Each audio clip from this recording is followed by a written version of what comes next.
Yeah, baby, it's the hump day. Yes, ladies and gentlemen. And the question is, where are the humps on the left? Have the left, like their humps in the brain, kind of gone a little cockeyed? Because really, frankly, when you hear day in and day out this rhetoric, this noise, you're asking yourself, what is wrong? And it's interesting, Stuart, because when you agree with the left, you're a darling. You're a genius. Donald Trump was loved on The View until he became a Republican, because then they didn't agree with him anymore. Okay, Tesla was a wonderful guy until he bought Twitter and said, no, we're going to go and we're going to go and we're going to eradicate all this censorship, which, by the way, Facebook copied. If you go on and on and on, anybody who agrees right now with the left, you're okay. So it's all right, because it's all right to burn Teslas. It's all right to react the way you do. And there is a reason why. All right, ladies and gentlemen, welcome back to the Rent Network. This is a podcast hosted by my good friend Stuart Brisgell and myself, David Solomon. We do this every Monday, Wednesday, Friday, noon Eastern, where, ladies and gentlemen, we are simply put unedited, uncensored, unfiltered, and we are definitely unapologetic. We cover all kinds of conversations, from the ridiculous to the sublime, from the day-to-day meanderings of stupidity to the great quirks of modern life, pop culture to politics, and so much more.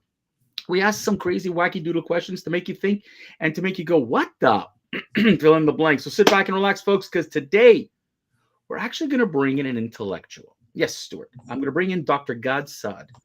Dr. Gad Saad is a professor, or kind of was a professor of marketing at Concordia University. Now, the thing about him is that he was also the former holder of a Concordia University research chair in evolutionary behavioral sciences and Darwinian consumption. 10 years he was that. He was a visiting professor at Cornell. He has a distinguished background. What people also don't know is that Dr. Saad is originally from Lebanon. He's a Jewish Arab. Yes, and yes, Dr. Saad, Professor Saad, Dr. Saad, whatever you want to call him, he really talked about the use of evolutionary psychology in marketing and consumer behavior. And he really gets into this whole business about talking about, he talks about destroying logic, science, reason, and common sense, because people just seem to not have it. And he just kind of goes, what the hell are you doing?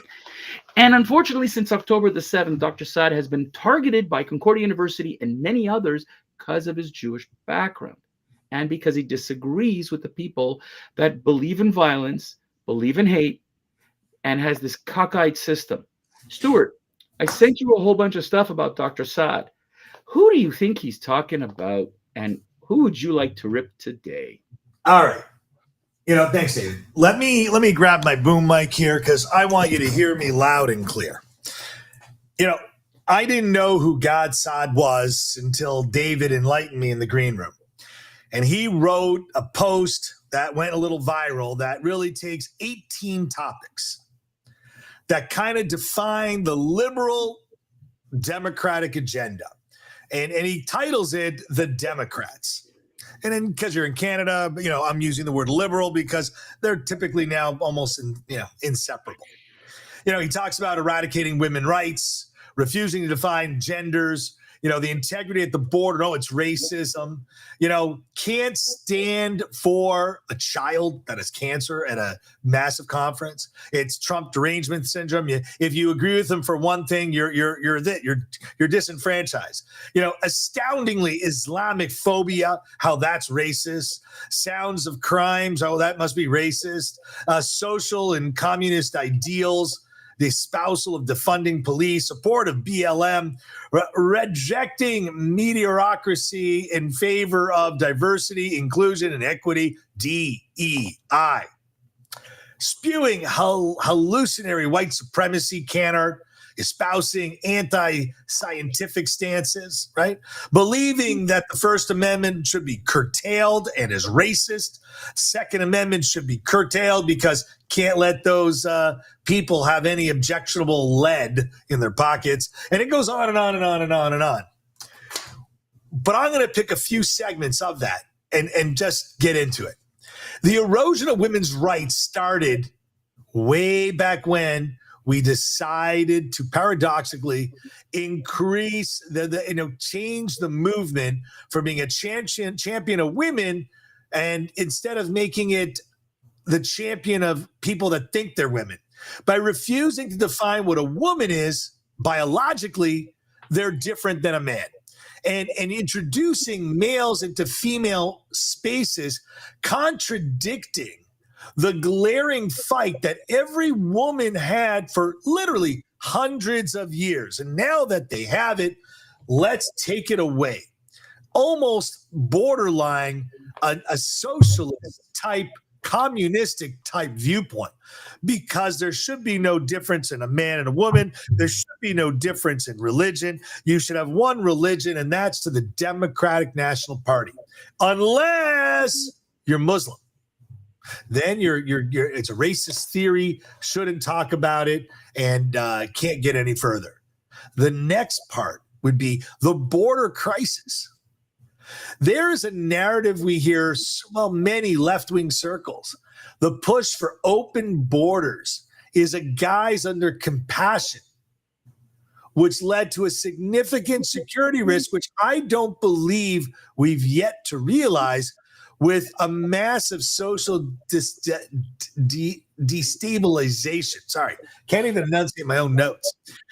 By rejecting a strong border and policies, you are rejecting racism. What chaos is that, right?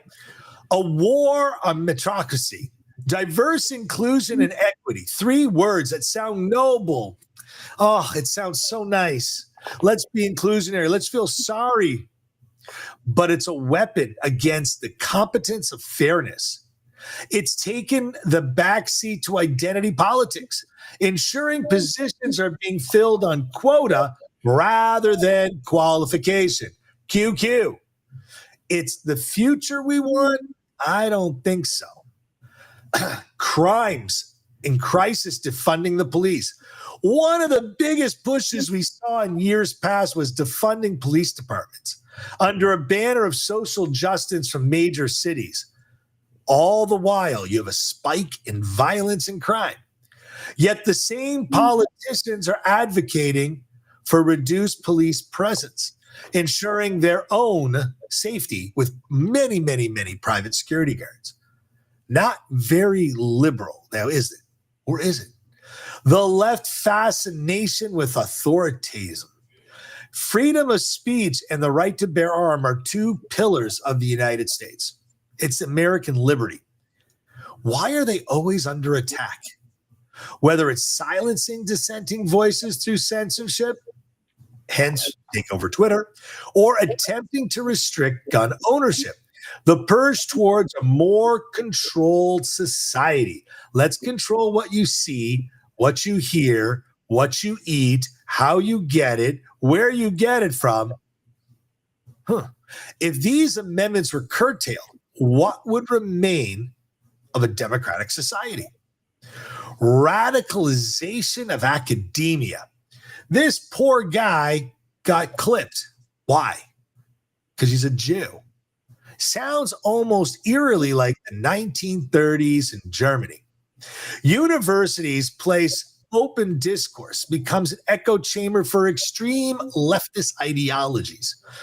Any professor that dissents from the progressive orthodoxy are ostracized, fired, terminated, while the students are forced and fed a narrative that vilifies their white, black, Christian, Jewish, Western civilization, capitalism, and free thought. What happened to our education system? Seems rather duplicit. The rise in anti-Semitism with the left. The left always called the right radical. They called them racist. They called them Nazis. But perhaps it's probably the most disturbing trend. The Democratic Party is espousing blatant anti-Semitism. The claim on defending people that are espousing hate to America, hate to Jews, hate to Israel on the Columbia steps. These are the same people that are turning a blind eye to the rhetoric demonizing Jewish people and Israel and America. Why are we tolerating this? David, those are a couple of topics that I got from his 18 little lines that he posted on Twitter and on Instagram. So I'm gonna tell you something. What's irritating, and Professor Sud, Dr. Sud, whatever you want to call him, he said, ladies and gentlemen, one of the things that your guys are all missing in this woke ideology is that right now, this so-called progressive movement and this so-called Islamist movement that you're all chasing for, he called it it's a union. He goes, but it's a marriage of convenience. He goes, until the snake turns and eats its head. He goes, this is the problem what we've got here, that the left brings in all of these people together that they said that their cause is the same until you disagree with them. BLM, once you disagree with them, you are out. Okay? Once you agree with once we finally get through this stupidity of that the Democratic Party is supporting the Islamists and this radical anti-Jewishness, once they realize that is going to fundamentally destroy them, and all these other extreme causes are going to destroy them, then and only then will they wake up and go, this ideology is crap. It's sad that he said he wished we would have woken up 20 years ago and realized that this problem. But now if we don't stop in 5-10 years, he's worried it's only going to get worse. And what you see with the Democratic Party and a lot of other left-leaning parties globally is that the pull is going even further out. It's interesting how the media calls anyone on the right extreme right. Always. Doesn't matter how we're on the right scale it is. And I've explained to people extreme right is fascism. So, that must be Donald Trump. That's exactly what they're saying. But if you take Hitler and Donald Trump and you're going to tell me that's the same, you're nuts. Okay? I will say it again. There are no concentration camps.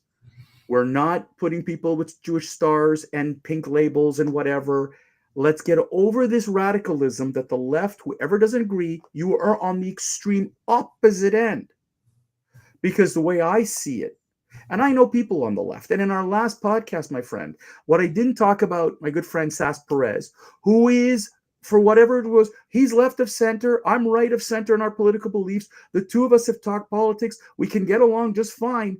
But after he saw the radicalism that was going on the left, which include burning Teslas, which including, destroying property, even he went, that has gone too far left. And this is when the left recognizes that it's not about, I get my way and I'll scream louder and I'll stomp my feet like a sorry ass teenager. But what is amazing is if you look at the list of what Gad Saad is put out there, where did we pivot? Like, if you're telling me about gay rights and I have a gay son, don't tell me that right-wing conservatives are against, being gay. The leader of the opposition in Canada was raised by a gay father. Let's get over this notion that right-wing conservatives are anti-gay. This is stupidity, but the media likes to spin it this way so that you can see that they are bad people. When that didn't work, we went to transgender. We went to women in sports. We went into all these things. They so buried themselves in these policies and these ideologies that once they realized it doesn't work, they buried themselves even deeper.